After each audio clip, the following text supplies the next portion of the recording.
Hi friends, welcome to RamAnis Atrocities. இன்றைக்கி இந்த வீடியோவில் என்ன பார்க்க போகிறோம் அப்படின்னு யோசிச்சிங்கன்னா ரசம் தான் பார்க்க போகிறோம். அதுவும் ஒரு ஸ்பெஷலான ரசம். ரசத்தில் என்னடா ஸ்பெஷல்னு யோசிக்கிறீங்களா? எங்கே பார்த்தாலுமே இப்போ கொஞ்சம் கொரோனான்னு சொல்லிட்டு நமக்கு உள்ளுக்குள்ளே ஒரு பயம் இருக்கத்தான் செய்யுது. அந்த பயம் இல்லாமல் இருக்கணும்னா கொஞ்சமாவது நம்மளும் நோய் எதிர்ப்பு சக்தியோடு இருக்கணும். அதுக்கு நம்ம இப்போ என்ன பண்ணணும்? நோய் எதிர்ப்பு சக்தி அதிகரிக்கணும்னா விட்டமின் சி அதிகமாக இருக்கிற உணவுகளை எடுத்துக்கணும். விட்டமின் சி அதிகமாக எதில் இருக்குதுன்னு பார்த்தீங்கன்னா எலுமிச்சை பழத்துலேயும் நெல்லிக்காயிலையும் இருக்குது.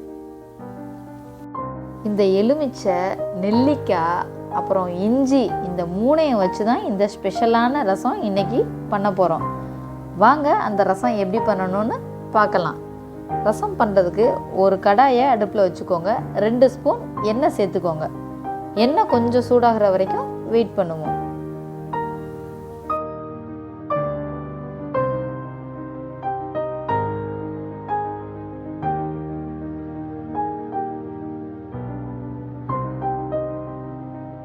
எண்ணெய் கொஞ்சம் சூடாயிடுச்சு. இப்போ 1 ஸ்பூன் கடுகு சேர்த்துக்கோங்க. கடுகு நல்லா பொரிஞ்சு வந்ததும் 1 இன்ச்சுக்கு இஞ்சியும் 4-5 பூண்டும் நல்லா பொடி பொடியாக கட் பண்ணி வச்சுருக்கேன். அதை இப்போ சேர்த்துக்குவோம். சேர்த்து நல்லா வதக்கி விடுங்க.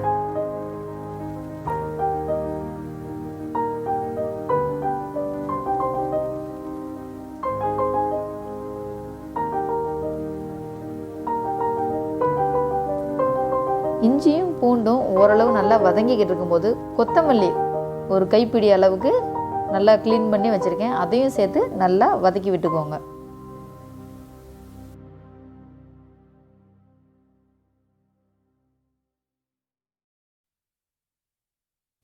இஞ்சி பூண்டு மல்லி எல்லாம் ஓரளவு வதங்கிருச்சு. இப்போ என்ன சேர்க்குறேன்னா ஒரு நெல்லிக்காய், 1/2 லெமன், ஒரு துண்டு இஞ்சி சேர்த்து எல்லாத்தையும் நல்லா கொஞ்சம் தண்ணி விட்டு அரைச்சிட்டு அந்த சக்கையை மட்டும் இதில் நான் சேர்த்துருக்கேன். அந்த சாறை நான் தனியாக எடுத்து வச்சுருக்கேன். இப்போ அந்த சக்கையை மட்டும் சேர்த்து நல்லா வதக்கி விட்டுக்கிறேன். அதாவது இஞ்சி, எலுமிச்சை, நெல்லிக்காய் சேர்த்து அரைச்ச சக்கை. இப்போ ஓரளவு பச்சை ஸ்மெல் போயிடுச்சு. இப்போ ஒரு பழுத்த பெரிய தக்காளி நான் சின்னதாக கட் பண்ணி எடுத்துருக்கேன். அதையும் சேர்த்து நல்லா வதக்கி விட்டுக்குவோம். இப்போ கொஞ்சமாக உப்பு மட்டும் சேர்த்துக்கோங்க. உப்பும் சேர்த்து அந்த தக்காளி நல்லா சுருள வதங்கி வர்ற அளவுக்கு நம்ம நல்லா வதக்கி விட்டுக்குவோம். தக்காளி வதங்கிக்கிட்டு இருக்கும்போதே இந்த ரசத்துக்கு தேவையான 1 ஸ்பூன் மஞ்சள் தூளை இதில் சேர்த்து நல்லா வதக்கி விட்டுக்கோங்க.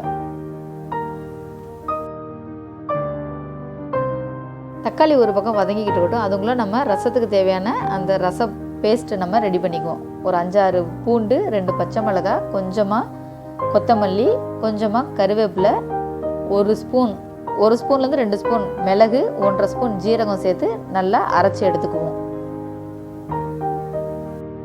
ரசத்துக்கு தேவையான மசால் இப்போ ரெடி ஆயிடுச்சு. இதை தனியாக எடுத்து வச்சுக்குவோம். பார்த்தீங்களா, தண்ணியை விடாமல் அரைச்சி எடுத்திருக்கேன். ரசத்துக்கான மசாலா அரைச்சி எடுத்துக்கிட்டோம். இப்போ தக்காளி, நம்ம மஞ்சத்தூள் எல்லாம் சேர்த்துருந்தோம் பார்த்தீங்களா, எல்லாமே பச்சை வாடை போயிட்டு தக்காளியும் நல்லா மசிஞ்சு வந்துருச்சு. இப்போ நம்ம ரசத்துக்கு அரைச்சி வச்சுருந்து சேர்த்து நல்லா வதக்கி விட்டுக்குவோம்.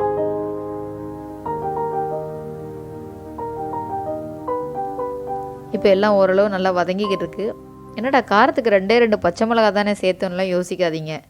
இப்போ உங்கள் காரத்துக்கு தேவையான அளவு தனி மிளகுத்தூள் சேர்த்துக்கோங்க. நான் மிளகுத்தூள் தனியாக அரைச்சி எடுத்து வச்சுருக்கேன். அதை சேர்த்துக்கிட்டேன். எல்லாத்தையும் வதக்கிட்டு கொஞ்சமாக தண்ணி சேர்த்து கொதிக்க வைங்க. தண்ணி ரொம்ப சேர்த்துடாதீங்க. நான் ஒரு 1/4 கிளாஸ்லேருந்து 1/2 கிளாஸ் அளவுக்கு தான் தண்ணி சேர்த்துருக்கேன். ஸோ தண்ணி சேர்த்ததுக்கப்புறம் எல்லாத்தையும் நல்லா ஒன்றோட ஒன்று மிக்ஸ் பண்ணி விட்டுட்டு ஒரு கொதி வர்ற வரைக்கும் நல்லா கொஞ்சம் அந்த கொதிக்கிற வரைக்கும் நம்ம வெயிட் பண்ணுவோம்.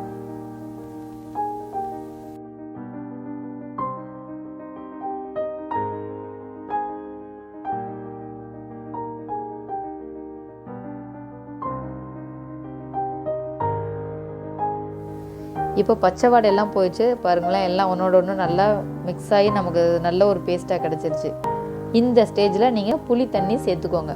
புளி நான் நெல்லிக்காய் அளவுன்னு சொல்லுவோம் பார்த்தீங்களா, அந்தளவுக்கு கொஞ்சமாக புளி ஊற வச்சுருந்தேன். இப்போ அந்த தண்ணியை நான் சேர்த்துக்கிட்டேன். எக்ஸ்ட்ரா உங்களுக்கு தேவையான அளவு தண்ணி சேர்த்து கொதிக்க விடுங்க. புளி தண்ணி சேர்த்ததுக்கப்புறம் உங்களுக்கு எக்ஸ்ட்ரா எவ்வளோ தண்ணி தேவையோ நீங்கள் தண்ணி சேர்த்துக்கோங்க. இந்த ஸ்டேஜில் உங்களுக்கு உப்பு காரம் செக் பண்ணிக்கோங்க. நான் உப்பு இது செக் பண்ணேன். எனக்கு உப்பு கொஞ்சம் கம்மியாக இருந்தது. அதனால் உப்பை நான் சேர்த்துட்டு நல்லா கொதிக்க விடுறேன். ரொம்ப கொதிக்க வேணாம். ஒரு கொதி வர்ற வரைக்கும் வெயிட் பண்ணுவோம்.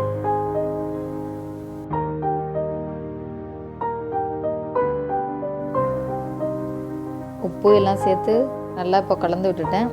இப்போது ஒரு கொதி வர்ற வரைக்கும் நாம் வெயிட் பண்ணுவோம்.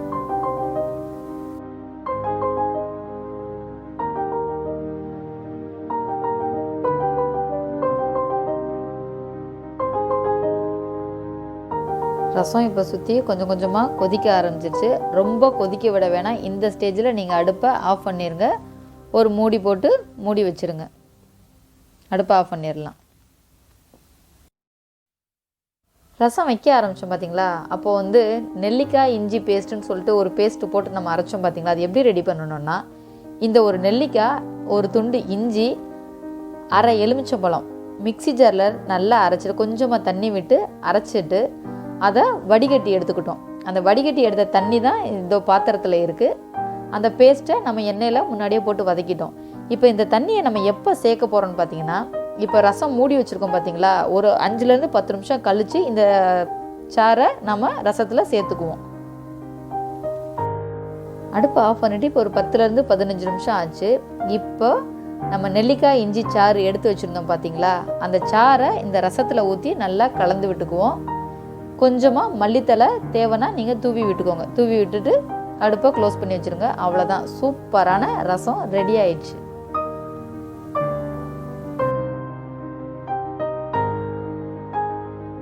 சும்மா சுட சுட கமன்னு ஸ்பெஷலான கொரோனா ரசம். அதாங்க நெல்லிக்காய் இஞ்சி எலுமிச்சையெல்லாம் வச்சு சும்மா செம்மையாக ரசம் ரெடி பண்ணியிருக்கோம் பார்த்தீங்களா. சும்மா சுட சுட ரெடி ஆயிடுச்சு. உடம்புல நோய் எதிர்ப்பு சக்தி இல்லைன்னு இனிமேலாம் நீங்கள் சொல்ல வேண்டிய அவசியமே இல்லை. ஃபோனில் நம்ம எப்படி அப்பப்போ சார்ஜ் ஏற்றுறோமோ அது மாதிரி இந்த ரசத்தை அடிக்கடி உங்கள் வீட்டில் வச்சு நீங்களும் உங்கள் உடம்பை சார்ஜ் ஏற்றிக்கோங்க. வாரத்தில் 2-3 தடவையாவது, முடிஞ்சால் டெய்லியுமே கூட செய்யுங்களேன். இந்த ரசத்தை நீங்கள் செஞ்சு பாருங்கலாம் நான் சொல்ல போகிறதில்ல. கண்டிப்பாக நீங்கள் செஞ்சு சாப்பிடுங்க. செஞ்சு சாப்பிட்டு பார்த்துட்டு எப்படி வந்தது, எப்படி இருந்துச்சுன்னு சொல்லிட்டு எனக்கு மறக்காமல் இன்பாக்ஸில் கமெண்ட் பண்ணுங்கள். மறந்துடாமல் உங்கள் ஃப்ரெண்ட்ஸ் எல்லாருக்கிட்டையுமே ஷேர் பண்ணுங்கள். நம்ம உடம்பு நல்லா இருக்கிறது மட்டும் இல்லைங்க, நம்ம குடும்பத்தில் உள்ளவங்களையும் நல்லபடியாக பார்த்துக்க வேண்டியது நம்மளோட பொறுப்பு தான். அதனால் இந்த ரசத்தை உங்கள் வீட்டில் இருக்கிறவங்களுக்கும் கண்டிப்பாக செஞ்சு கொடுங்க. இந்த கொரோனா டைமில் கண்டிப்பாக இந்த ரசம் உங்களுக்கு யூஸ்ஃபுல்லாக இருக்குன்னு நம்புகிறேன். இன்னும் ஒரு சூப்பரான வீடியோவோட உங்களை சீக்கிரமாகவே மீட் பண்ணுறேன். அது வரைக்கும் பாய்.